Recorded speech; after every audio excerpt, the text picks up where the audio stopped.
전미 예수님, 네, 오늘 가톨릭교회 교리서 함께 하도록 하시겠습니다. 성부와 성자와 성령의 이름으로 아멘. 네, 저희는 성부, 성자, 성령 교회 중에 지금 성자에 대해서 하고 있고, 지금은 또 성자의 생애에 대해서 하고 있는 거죠. 성자께서 이제 태어나시고 자라시고, 이제 그 다음에는 그거를 이제 사생활이라고 잘 안 그러고 그냥 공생활 이전 혹은 유년기 이렇게 이야기를 하고요. 그 다음에 예수님께서 요르단강에서 세례를 받고 나신 후를 공생활 그 3년 동안을 이제 그렇게 이야기를 하죠.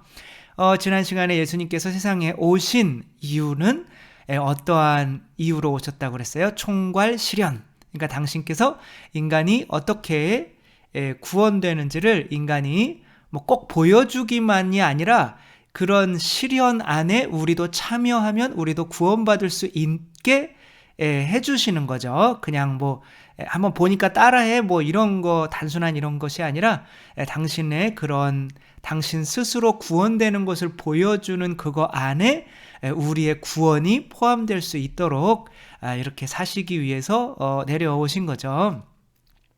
뭐 예를 들면은 뭐 늑대한테 자란 아이는 인간이라는 사람을 만나서 나도 인간이구나 라는 믿음을 갖기 전까지는 두 발로 걷거나 말을 할 수가 없죠. 그렇죠?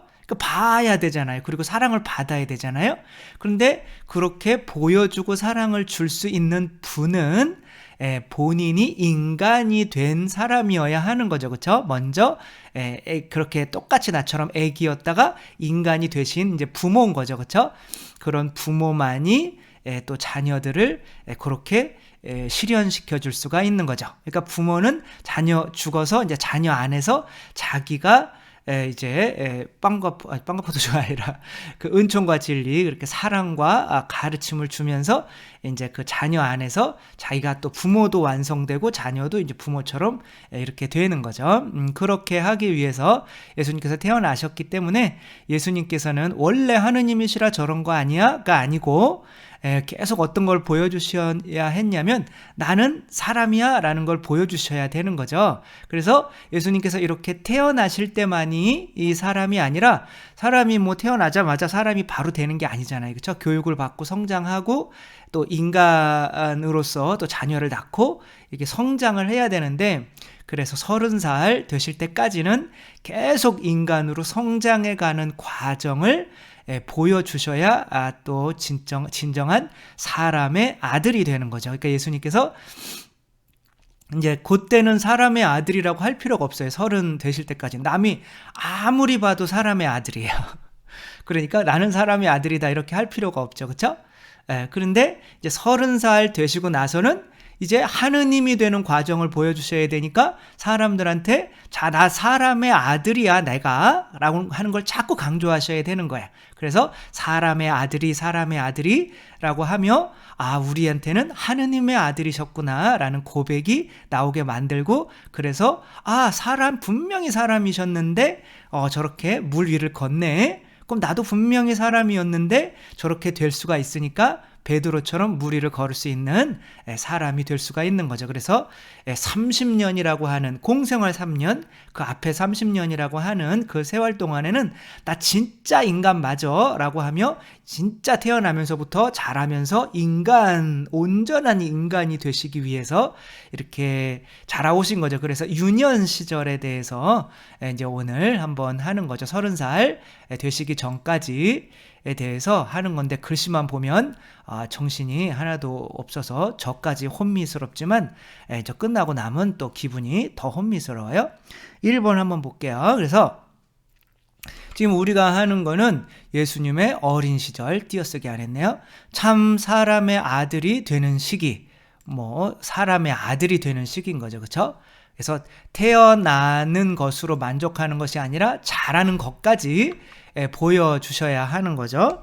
그렇게 이제 사람이 아들이 되셔야 하는 이유는 뭐냐면 일단은 하느님의 사랑을 믿게 해야 되는 거죠. 그렇죠?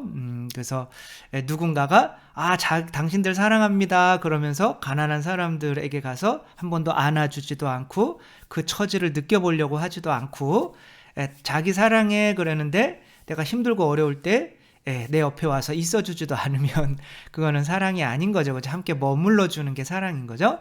그래서 또 살과 피를 내어주시는 것까지 다 포함해서 일단 하느님의 사랑을 믿게 해야 우리도 하느님처럼 될 수, 예수님처럼 될 수 있구나. 그렇게 우리를 사랑해 주셨구나 라는 걸 믿게 되는 거고, 그렇게 또 하느님 아들이 될 수 있게 믿게 해야 하는 거죠. 그렇죠?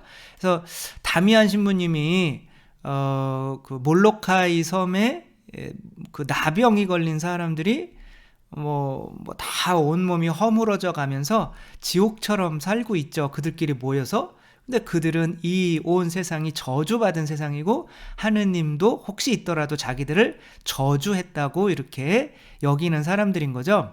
거기에 이제 다미안 신부님이 그들에게 하느님의 사랑을 전해주시기 위해서 갔는데 그들이 믿어야 합니다. 안 믿죠. 그렇죠?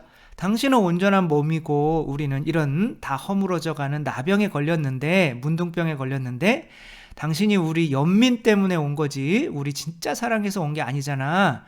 당신이나 하느님 구원해라고 그래. 왜 우리한테 와서 이러냐? 라고 하는 거죠. 그때 이제 다미안 신부님도 나병에 걸리게 되는 거죠.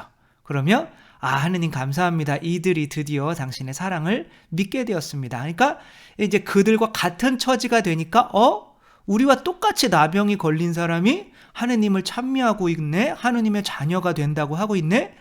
그럼 우리도 되는 거 아닌가? 라고 이렇게 믿게 되는 거죠. 이것을 위해서 사람의 아들이 이렇게 진짜 하느님의 아들이시기만 했다면 하느님의 아들이니까 당연히 물리 걷는 거지. 하느님의 아들이니까 당연히 죽은 사람 살리는 거지. 하느님의 아들이니까 당연히 죽기까지 순종하는 거지. 이렇게 되잖아요. 그렇죠? 그래서 정말 사람의 아들로서, 그러니까 서른 이전까지는 사람의 아들로 사는 거고 이후에는 이제 하느님의 아들이, 사람의 아들이 하느님의 아들이 되는 거를 보여주는 시기인 거죠. 근데 그때 이제 예수님이 태어나신 후에도 세례자 요한이라고 이제 하는 이 메시아를 증언할 수 있고 그의 길을 닦을 수 있는 사람을 먼저 보내주셨죠. 그렇죠? 그래서 세례자 요한의 의미는 예수님을 알아보려면 눈이 있어야 되고, 예수님이 하느님의 말씀이잖아요. 그렇죠? 그것을 들으려면 귀가 있어야 되는데 그거를 미리 준비시키는 거예요. 왜 그러냐면 귀가 없으면 알아들을 수가 없어요. 그러면 그 알아들을 수 있는 수준의 말밖에 해줄 수가 없어요.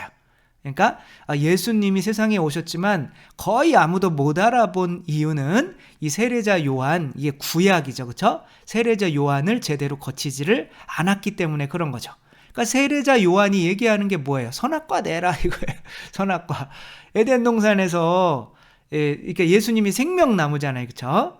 내 살을 먹고 마시지 않으면 영원한 생명 얻을 수 없다. 그러니까 예수님을 먹고 마셔야 영원한 생명을 얻는 거예요. 근데 이 전의 사람들은 그 아담과 하와처럼 막 돈 그러는 거예요. 돈에 막 그러고 있으니까 이 돈이 이제 내 거라는 얘기를 생각을 하니까 나의 주인으로 오시는 그분을 알아볼 수가 없는 거죠. 왜? 나의 주인은 이미 내가 있어요.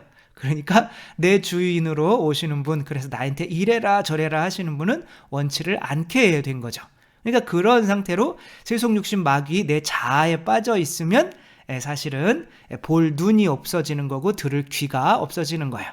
그래서 바오로 사도한테는 뭐로? 성령으로 눈에서 비늘이 떨어지게 만드셨고 또 이게 침으로 귀를 또 뚫어주잖아요. 그렇죠? 그래야 이제 입도 이렇게 나오게 되는 거고, 아무튼 그렇게 엘리야의 영과 힘으로 이렇게 하는 건데, 그 들을 귀가 있는 사람이 갖는 특징은 뭐냐면 행복이 뭔지를 안 되는 거예요. 그러니까 이 행복이 뭔지를 아는 거를 회개라고 하는 거죠. 저도 어렸을 때부터 할머니가 돌아가실 때부터 아니면 뭐 태어나기 전부터 저를 불러주셨다는 걸 확신을 해요. 뭐로 불러주셨냐면 행복이라고 하는 거로 불러주셨어요. 저는 할머니가 돌아가시면서 죽음에 대해서 엄청나게 두려워했거든요. 그래서 어렸을 때도 그냥 배 아프다고 안 그랬어요. 엄마, 위암 걸렸어요. 빨리 밥 주세요. 이렇게 했어요. 엄마, 저 뇌종양이에요. 개보리나 하나 주세요. 뭐 이렇게 했어요. 그러다가 진짜 맞아 죽을 뻔을 했죠. 근데 어쨌거나 그러니까 죽음에 대한 두려움이 가지고 있으니까 이제 어떻게 했냐면은 이렇게 보니까 어느 날 잠을 자려고 하는데 그냥 그날은 잠자는 게 되게 두려웠거든요. 죽을까 봐 잠자면서. 근데 그날은 잠이 되게 편안한 거예요. 뭐지? 그랬더니 하루 종일 너무 행복하게 산 거예요. 그렇구나. 하루를 정말 후회 없이 행복하게 살면 죽을 때도 후회 없이 죽을 수 있겠구나. 그런 생각을 이제 6살 정도 때 했죠. 그래서 인생의 모토를 행복이라고 하는 거로 정했고, 나는 행복이 아니면 아무것도 하지 않는다. 왜? 잘 죽어야 되니까. 죽음의 공포를 극복해야 되니까. 그래서 이제 모든 행복, 그러니까 초등학교 들어가니까 이쁜 여자가 애가 짝이 되니까 너무 행복하고, 안 이쁜 여자애가 짝이 되니까 이렇게 책상에 이렇게 선을 긋더라고요. 그래서 언제 짝이 바뀌나 그것만 생각하고 이제 있는 거예요. 그러니까 결혼해야, 이쁜 여자랑 결혼해야 행복한 거구나. 그렇게 하니까 이제 신부 될 생각을 25살 때까지는 할 수가 없었던 거죠. 근데 20살부터 이제 대학교 들어가 25살 때까지 하느님이셔 사람이신 그리스도의 시라는 10권의 책을 읽으면서, 아니네, 예수님의 제자들 결혼했다가도 같이 살지 못하고, 결혼 못한 사람은 계속 못하고 그리고 굉장히 고통받으면서 사는데, 그 10권의 책을 읽으면서 너무 그들이 행복해 보이는 거예요. 이게 뭐지? 그러면서 행복의 어떤 기준이 바뀌게 되는 거예요. 그래서 행복은 내가 돈을 많이 벌고, 우리 가난했으니까 돈을 많이 벌어야지, 사장님 돼야지. 우리 아버지가 정말 우리 아버지 건축업을 하셨거든요. 그 이제 전문 용어로 노가다라고 하는데, 그 노가다판에서 십장을 하시는 거죠. 근데 10명의 이제 그 대장인 거예요. 근데 또 이렇게 머리 이렇게 또 뭐 설계하고 뭐 그런 분들이 있거든요. 그러니까 그런 설계도 막 하고 젊은 사람인데, 아니 우리 아버지랑 저도 같이 이제 군대 제대하고 이제 같이 아버지랑 그 일을 좀 같이 했는데, 저희 아버지가 젊은 사람한테 너무 이제 굽신굽신 막 정말 아들뻘 되는 사람한테 그러는 게, 그래서 정말 세상에서 세져야겠다 뭐 이러니까, 그러니까 세속 육신 마귀, 그러니까 마귀는 이제 높아지는 거죠. 세지는 거죠. 그쵸? 그 육신은 이제 먹고 즐기는 거고, 세속은 이제 돈이고, 이제 뭐 이런 것들의 행복이다라고 생각을 하니까, 이제 나를 행복하게 하는 게 행복이었던 거죠. 그러니까 이제, 근데 그 하느님의 사람이신 그리스도의 시 10권을 읽고 보니까, 이게 좀 다른 거예요. 이들은 남을 행복하게 해주면서 행복하더라고요. 그러니까 남의 영혼을 구원해 주는 것만큼 남을 행복하게 해주는 건 없죠. 그쵸? 그러니까, 남을 행복하게, 그게 사랑이더라고요.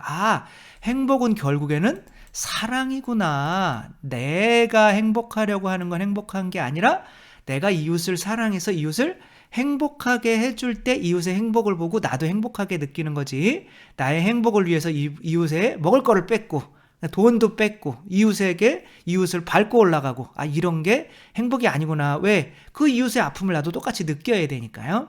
그래서 결국에는 사랑이 행복이구나 라는 것 때문에 이제 이제 신학교에 들어가겠다. 26살에 들어오게 된 거, 신학교에. 25살 때까지 신부 될 생각을 전혀 안 한 거죠. 근데 그 어렸을 때부터 나를 불러주셨던 그 목소리를 듣지 못했던 거는 뭐가 없었기 때문에요? 들을 귀가 없었기 때문에 그런 거죠. 근데 들을 귀가 생긴 거죠. 그러니까 세례자 요한의 역할을 하느님이시여 사람이신 그리스도의 씨가 한 거예요. 이 역할이 뭐예요?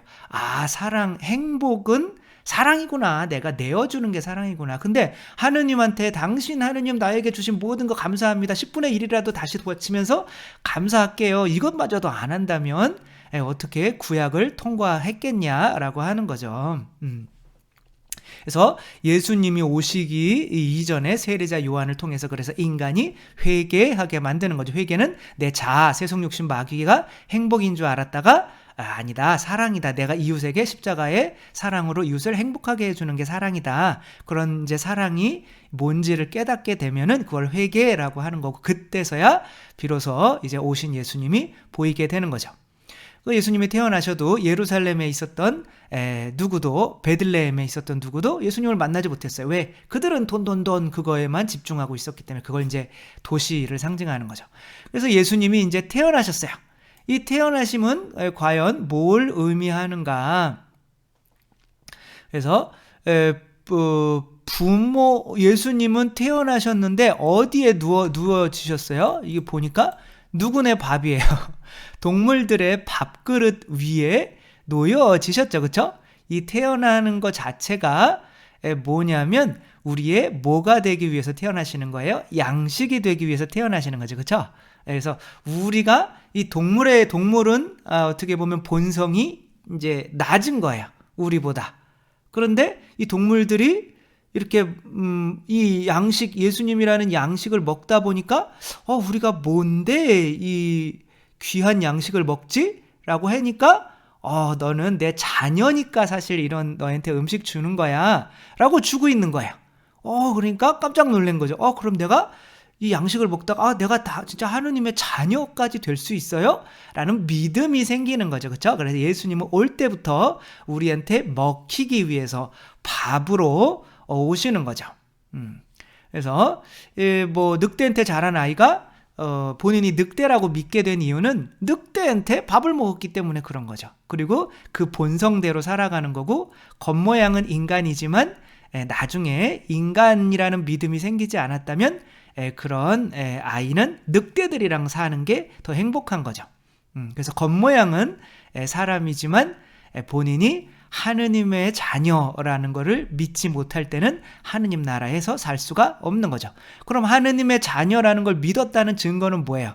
예수님이 할 수 있는 거면 나도 다 한다라는 그런 믿음이 생겨야죠. 그렇죠? 그래서 베드로가 예수님 무리를 걷는데 나는 왜 못 걸어? 라고 무리를 걷게 되는 거죠.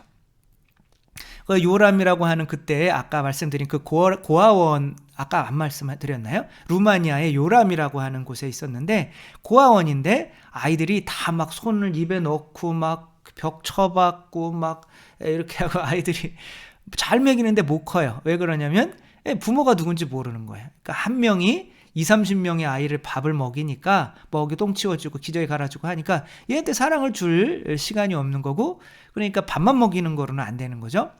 그러니까 부모가 누군지 모르니까 어떻게 따라야 될 줄 모르는 거예요. 그래서 진짜 사랑이 담긴 양식이 주어져야 이분이 내 부모구나 라고 알아서 나도 이 부모처럼 돼야지, 그리고 나는 할 수 있어 라고 하면서 걸음마를 시작하게 되는 거잖아요. 그렇죠? 그것을 위해서 예수님께서 세상에 오신 건데, 그러려면 하느님이 우리에게 내어주시는 밥으로 오실 수밖에 없는 거죠. 그 다음에 예수님께서 이제 며칠째 할례를 받으시죠? 8일째 할례를 받으시죠. 할례라고 하는 거를 굳이 예수님께서 받으실 필요는 없는 거죠.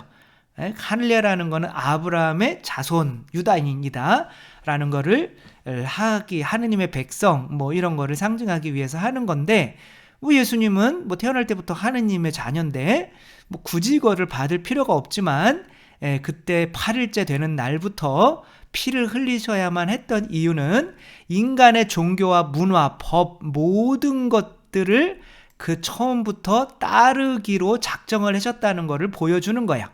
그리고 이제 성경 공부할 때 이제 보시게 되겠지만, 할례는 뭘 의미하냐면 세례를 의미해요. 이거는 교리예요. 교리서에 그대로 나와요. 그러니까 세례라고 하는 것도 정당화할 수가 있는 거죠. 내가 너희들 법 내려와서 인간의 태어나고 춥고 자라고 모든 이런 고통을 내가 다 받았잖아. 그러니까 그렇게 받아서 너희들 사회에 포함되려고 내가 너희들 진짜 인간이 되려고 했잖아. 근데 너희들이 진짜 하느님의 가족이 되려면 어떻게 해야겠어? 내가 따라주는 이 세례나 견진이나 성체나 이 법을, 그리고 내가 너희를 사랑하시고 너희도 서로 사랑해라, 이 법을 따라줘야 되지 않겠니? 라고 할 수 있는 근거가 될 수 있는 거죠. 그게 예수님의 첫 번째 피 흘리심에 대한 이야기인 거죠. 그리고 이 첫 번째 피 흘리심은 바로 또 우리들을 위해서 십자가에서 순환하시면서 피를 흘려셔야 되는 그것을 또 이야기하게 되는 거죠. 어쨌거나 로마에 가면 로마법을 따라야 되고, 예수님께서 말씀하셨듯이 카이사르의 것은 카이사르에게 돌려라 라고 한 것처럼, 인간 세상에 오셨을 때 인간의 모든 법을, 죄 외에는 모든 것을 다 따라서 그렇게 사셔서 온전한 인간이셨다는 거를 보여주는 가장 확실한 증거가 될 수가 있다라고 하는 거죠. 그 다음에 이제 무슨 일이 있었냐면 주님 공연이 있었어요. 그렇죠? 주님 공연 뭐 그거를 읽을 때는 뭐 가장 대표적인 게 뭐 가나의 혼인 잔치나 뭐 예수님 세례나 이런 거 복음도 있는데, 가장 중요한 거는 동방박사가 찾아온 거죠. 그렇죠? 그러니까 동방박사가 찾아왔다라고 하는 거는 이방인이잖아요. 동방박사들이. 근데 유태인들은 4,000년씩이나 예수님을 기다려왔지만 예수님을 알아보지 못하였지만, 동방박사 이방인들은 예수님을 알아보고 경배했단 말이에요. 그 이유는 뭐예요? 이게 나타내 주는 건 뭐예요? 예수님께서, 하느님이 사람이 되신 이유는 사실은 당신을 원하는 누구에게나 보여지기 위해서 그렇게 하신 거죠. 그렇죠? 근데 만약에 정말 막 하느님이 진짜로 나타나시면 뭐 좋을 것 같지만 어마어마하게 두렵거든요. 그러니까 저도 뭐 그게 진짜 성모님이었는지 아니었는지 모르지만, 신부가 돼야 되나 말아야 되나 막 그럴 때 성당으로 이제 술 드시고 올라갔을 때 어떻게 좀 증거를 좀 보내주십시오 그랬더니, 어머, 성모님이 진짜 성모상이 성모님으로 보이는 거예요. 그래서 깜짝 놀랐어요. 그러라고 한다고 진짜 그러시면 어떡하냐고요 도대체. 무서워 죽겠네 그러면서 무릎 꿇고 쳐 죽겠는데, 겨울인데 고개도 못 들고, 엄만데도 두려워요, 여러분. 엄청 두렵습니다. 여러분, 고해성사할 때 신부님한테 하는 걸 정말 다행이라고 생각하세요. 여러분을 위해서, 저의 죄를 위해서 십자가 못 박혀주신 그분의 십자가 앞에서 내 죄를 진짜 고개도 못 들고 그냥 두려워서, 내 죄 때문에 이분이 저렇게 십자가 못 박혔다는 걸 알면 정말 까무러쳐도 수백 번 까무러치고 차라리 지옥으로 보내달라고 진짜 빌고 빌 겁니다, 아마. 저는 저를 조금 요걸 느꼈어요. 성모님도 무서워요. 그래서 계속 그렇게 고개 숙이고 있다가 이렇게 고개 이렇게 들어가지고 발만 쳐다봐, 얼굴도 못 보겠어요. 그 발가락이 꼬부라꼬부라 이렇게. 그래서 저희가 이제 살았던 송탄 성당을 이제 송모 발현 성지로 교황청에 이제 좀 인가를 받으려고 하는데, 문제는 딱 하나가 있죠. 그때가 만취 상태였다는 거. 이제 그게 문제인데, 어쨌거나 그게 중요한 게 아니라, 바라는 누구에게나 예수님께서 부담 없이 만나주시기 위해서 인간이 되신 거예요. 그게 주님 공연이란 말이에요.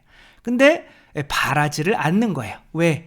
예수님을 만나버리면 누가 죽으니까? 내가 죽으니까. 그러니까 그 배우 최강희 씨 있잖아요. 그렇죠? 최강희 씨가 막 알코올, 술, 뭐 우울증 막 이거에 막 죽겠는 거예요. 그냥 이거 뭐 술, 담배 아니면 살 수가 없는 거예요. 근데 이제 맨날 예배는 나가면서 예수님한테 살려달라는 거는, 예수님 만나주세요 이건 안 한 거예요. 왜? 만나면 내가 술, 담배 끊고 내가 우울증 끊어야 되거든요. 그러니까 우울증 걸리신 분들한테는 죄송한 일이지만, 뭐 다 싸잡아서 우울증이 뭐 그렇다라고 하면 안 되겠지만, 어쨌거나 이 우울증이라는 게 뭔가 이렇게 사실은 내가 돈에 대한 막 욕심만 생각하다 보면 더 우울해지고, 그쵸? 또 육체적인 욕심 막 또 그냥 이 사람이랑 결혼했는데 저 사람이 더 좋아졌어요. 결혼을 했는데. 그럼 이렇게 살면서 우울해지잖아요. 그쵸?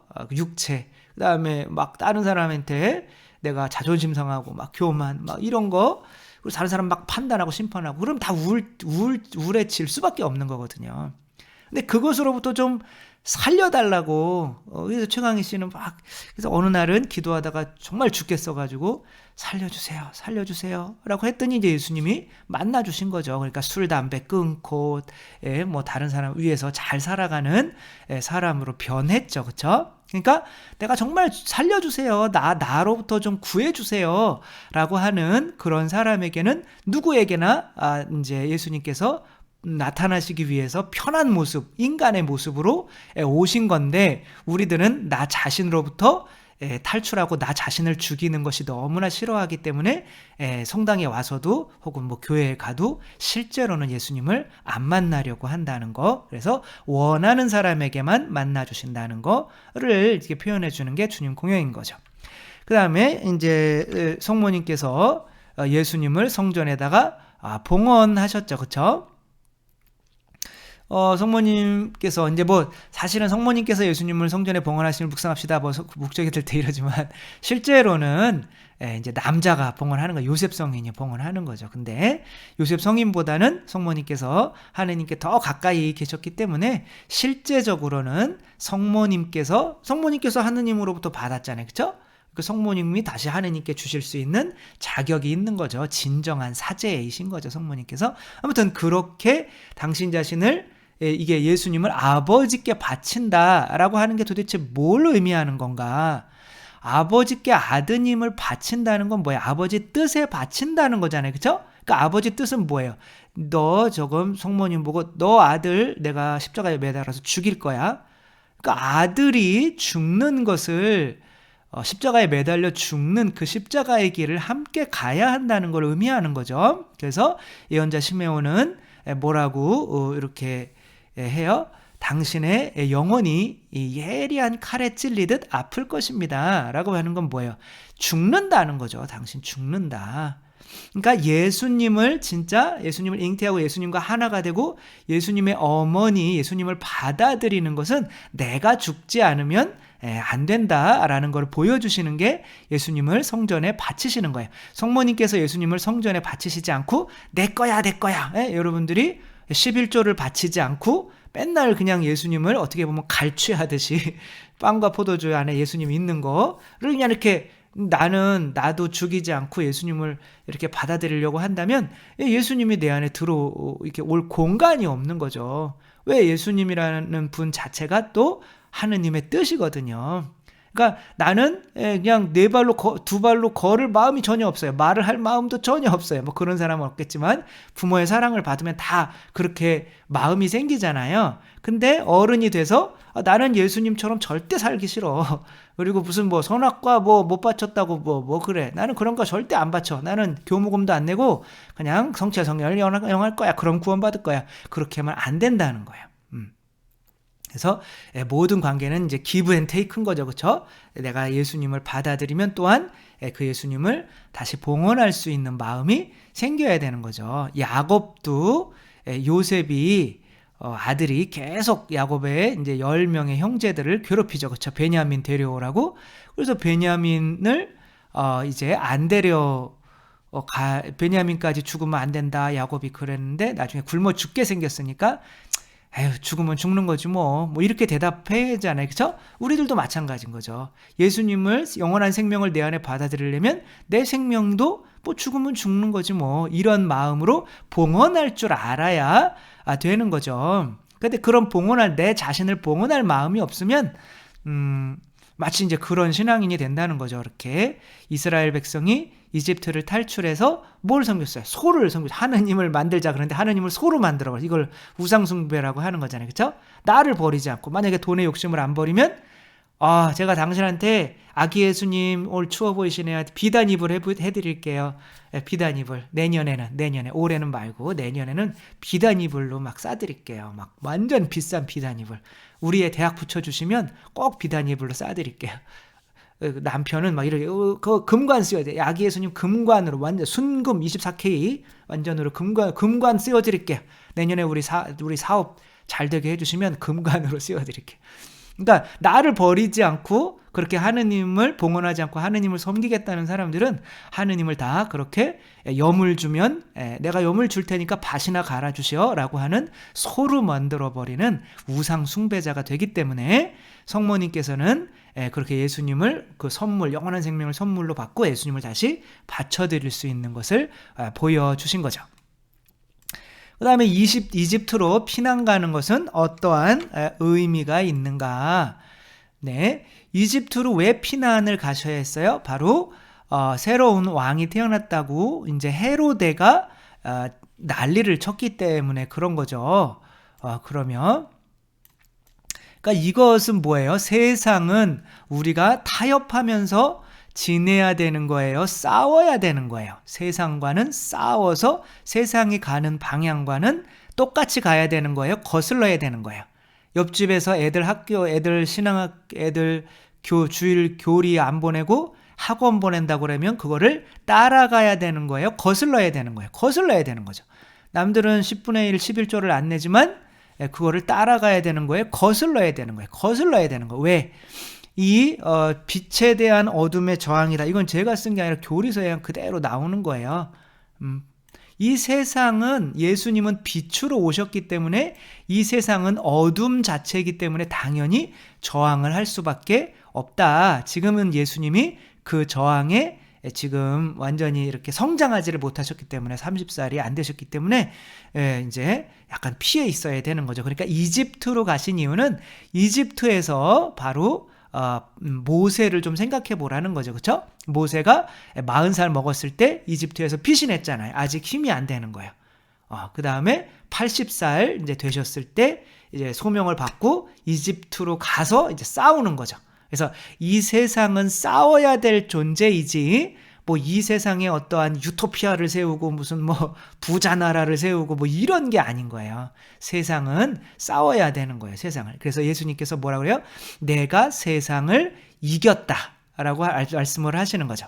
그래서 옛날에 해방주의 신학이나 이런 것들이 약간 위험성이 있는 것이 마치 하느님 나라가 이 세상에 눈에 보이는 나라인 것처럼 그런 게 안 세워지면 문제인 것처럼 이 세상에서 권력자들을 투쟁해가지고 막 나라 정권을 뒤집어 엎고 막 하려고 하는 약간 이러한 모습을 보이는 거죠. 예수님께서는 그냥 바오로 사도도 마찬가지고 노예는 그냥 노예로 있고 예, 그냥 그대로. 그 중요한 거는 이 세상은 어차피 바빌론이에요. 이렇게 바다라고 하는 곳에 영원히 빠질 거란 말이에요. 가라앉고 있단 말이에요. 어차피 버려야 돼요, 이 세상은. 그러니까 이 세상에서 탈출하려고 하는 게 중요한 거지, 이 세상을 뭐 영원한 무슨 세상으로 100년밖에 못 사는 이 세상을 무슨 파라다이스로, 물론 좋은 파라다이스가 하면 좋지만 사실은 하느님을 믿는 거는 힘들고 어려울 때 더 많은 사람이 믿게 됩니다. 나중에 편안해지면 더 안 믿어요. 아일랜드 같은 경우도 450년간의 영국의 그런 박해를 다 참아냈는데 수입이 개인당 6만 달러가 돌파하자 신앙을 다 잃었어요. 여러분, 박해보다 더 무서운 거는 잘 사는 겁니다. 아무튼 그 다음에 나자렛 생활은 어떤 것을 의미하는가? 나자렛에 돌아오셨을 때는 부모에게 순종하시며 이제 지혜와 몸과 지혜까지도 성장. 하느님은 지혜 자체이시거든요. 근데 지혜가 성장했대요. 그럼 그 교사는 누굴 거예요? 바로 성모 마리아겠죠, 그렇죠? 그러니까 이 세상 예수님도 이 부모 없이는 성장할 수 없게 하느님께서, 요셉의 천사가 나타나서 빨리 이집트로 도망가라, 막 이러지 않았으면, 요셉이 아니면은 또한 예수님도 거기서 죽을 뻔한 거예요. 그러니까 완전히 그 중개자, 그 부모에게 완전히 맡겨진 거죠.